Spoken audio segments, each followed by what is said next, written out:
the Trump's so-called peace plan.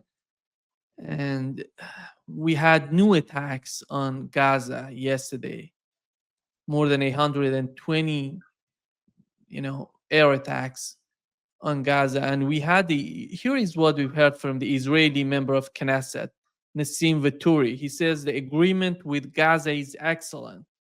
We have always focused on bringing back the prisoners. We return all living prisoners, and we will return the bodies of all the dead. Then we will continue the war. Is that the plan? I don't think anyone has any expectations that the Israeli regime is going to abide by its side of the bargain.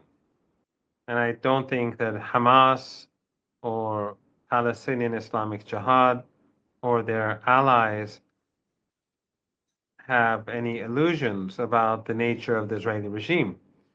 After all, the Israeli regime is bombing Lebanon regularly. It's murdering Lebanese citizens on almost a daily basis. The Western media is quiet. Western governments are quiet because they support the mass murder and slaughter of the Lebanese or Syrians. In the case of Syria, the regime is obedient. It was installed by the CIA and their collaboration with Erdogan and their clients in Qatar and, of course, the Israeli regime. But still, the Israelis constantly bomb them and they take more territory. So people are seeing how the Israeli regime behaves and they have no expectations that they're going to suddenly see the light and behave as normal human beings and decent human beings and uh, carry out the ceasefire in a way in which is just and fair for the Palestinian people. No, the reason why Trump gave this so-called peace plan, and it's not a peace plan, it's a plan to subjugate the Palestinian people. It's a plan to help with ethnic cleansing. That is the objective. The reason why they put it forward was because Netanyahu was failing. If Netanyahu was succeeding on the ground, if he was winning the war, if he was winning this genocide and this Holocaust against the Palestinian people, there would be no need for that peace plan. They would let him finish the job. But the Americans gave him all the weapons he needed. We saw Trump say that when he was in the Knesset. He said we gave them everything they wanted. They wanted weapons that I had never heard of, and I gave it to them. So he was bragging about his role in the genocide. But after 2 years, they failed. So what happened really after 2 years? The Israeli regime, its economy badly damaged, its military machine badly damaged, its society exhausted. But that's not the real problem. The number one problem is the fact that the Israeli regime has been destroyed as a legitimate state in the eyes of the international community. World public opinion is hostile towards the regime. They see it as genocidal. They despise Zionism. People have woken up to the reality of what goes on in Palestine, even in the West and even in the United States. That is something which worries American leaders. That's something that worries Zionists and those who are close to the Zionists across Europe and North America. And so they had to have this ceasefire in order to ease the pressure on the regime, because every day of genocide made the Israeli regime and Zionism more hated, and even those who were half asleep to the reality are gradually waking up, and the number of people who support Zionism is melting away. Their numbers are melting. It's like ice in the desert. So that is the real reason why they wanted the ceasefire, because the Israeli regime is self-destructing, and so is the collective West, paying a heavy, very heavy price, because they are a part of the genocide. European leaders, European politicians, journalists from mainstream or legacy media journals, they're all paying the price because they're all seen as collaborators. They're all seen as uh, helping bring about this extermination.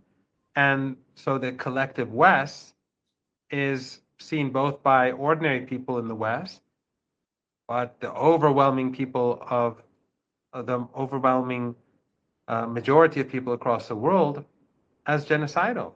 And so, under those circumstances, people increasingly turn to Iran, they turn to Russia, they turn to China, they turn to any entity, any country that is not Western, because for decades we've heard how horrible Iran is uh, because of the Western governments and Western institutions and Western media have demonized Iran. Now people don't believe it anymore. They say the very same media that's demonized Iran, they've been in bed with the Zionists and have closed their eyes to the genocide. They've been apologetic. They're saying the same effectively to rivals of the United States in the West. So now, in the past, they could always demonize China because the United States in the West, they're one area where they were still more powerful was with regards to soft power. That has been diminished. That's been almost destroyed. So today, no one believes the demonization of China, for example, the way in which they would have 2, 3 years ago. And that makes the appeal to work with China, to purchase Chinese goods much greater than before, because people look at the West and see that these regimes are genocidal. They would often call it brand America or brand Britain or brand UK or brand. Their brand has been badly damaged. It's their credibility, their image has been badly damaged. So not only are they on the decline economically speaking and militarily speaking, in Ukraine they're not doing well. In their war with Iran, Iranian technology has shown the weaknesses of Western technology too, but also when it comes to their global image, the entire West is suffering as a result of their complicity in the Holocaust in Gaza. So they need this ceasefire. But does anyone believe that this ceasefire is permanent? That the Americans and the Israelis and the Europeans want the Palestinians to be able to rebuild their homes and to live in the Gaza Strip with safety and security? Of course not. That is not the plan. So ultimately, Gaza at some point, whether it's in weeks or in months or in years, it is going to be another battleground between the people of Gaza and the genocidal forces of Zionism. There is an interview Jared Kushner together with Steve Witkoff had on 60 Minutes. One of the points that they mentioned, they were asked, Jared Kushner was asked if how did he feel when he went to Gaza. He said it was something like he felt like it was they were bombed by nuclear bombs because everything was destroyed there. And then he was asked if that was a genocide, what he was watching in Gaza. He said, no, that wasn't a genocide. And Steve Witkoff came in and jumped in and said that, they're fighting a war. It's not genocide. Professor Marandi, do you think what has happened in Gaza, where is the army that is fighting Israel? Israel is a modern army. They have everything. They have air power, underground tanks, everything. Do Palestinians have that sort of weapons? Is that a war? Kushner and Witkoff are Holocaust deniers, and they are Holocaust deniers of the worst sort, because people may deny the Holocaust that happened during the Second World War, but those people did not live during that period. They did not watch it being carried out. There's not all that much image. We lived in a different. It was a different world. It was history. This is happening in front of our eyes. We've been watching the genocide, the Holocaust unfold live, online. on television.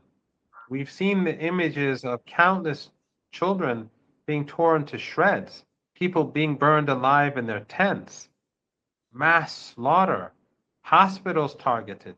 We've seen how infants in incubators have been murdered when the Israeli soldiers would pull out the plug and leave all the infants to die.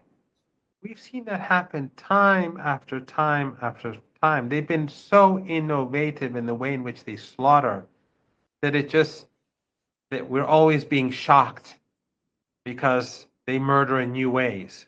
They slaughter in new ways. They take out entire families. They take out entire neighborhoods.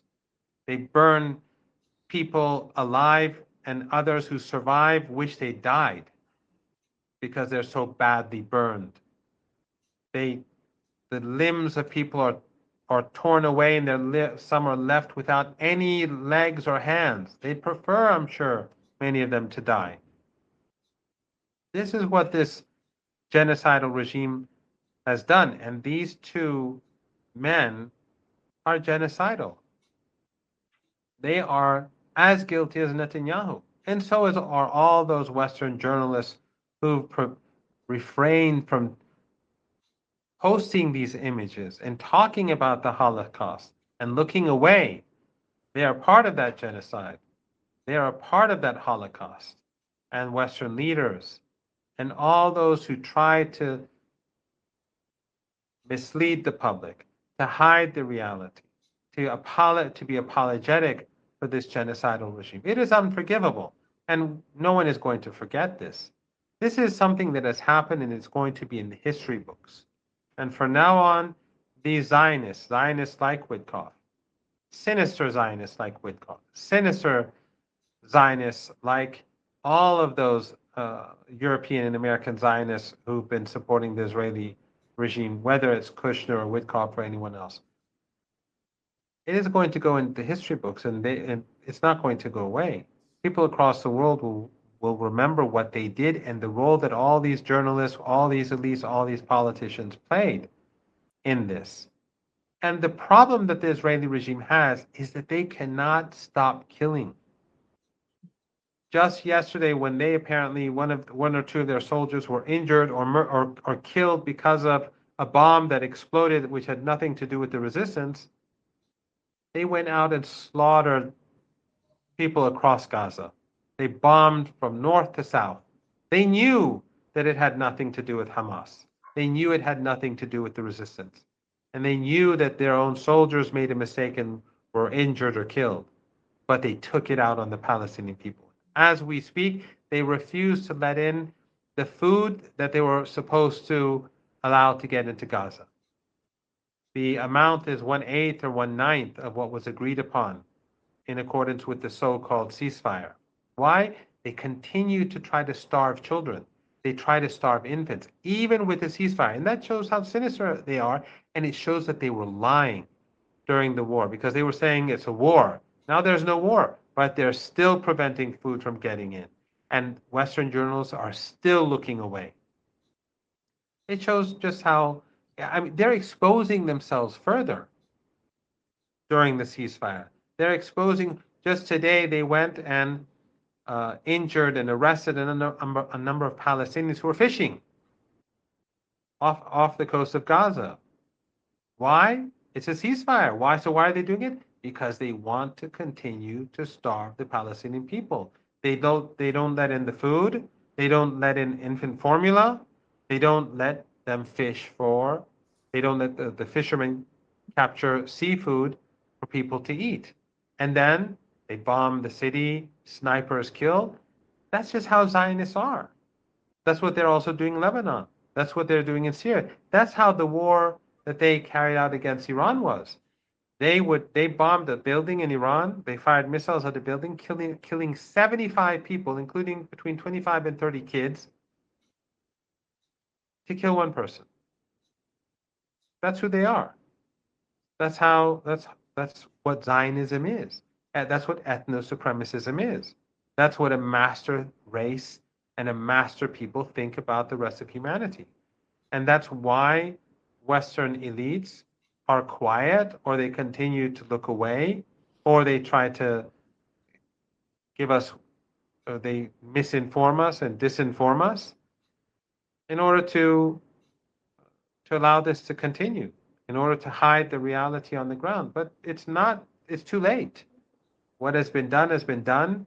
And every day that the ceasefire goes by further confirms everything that was said about the Zionists. Starving the Palestinians had nothing to do with war. It had to do with their attempt to exterminate the children.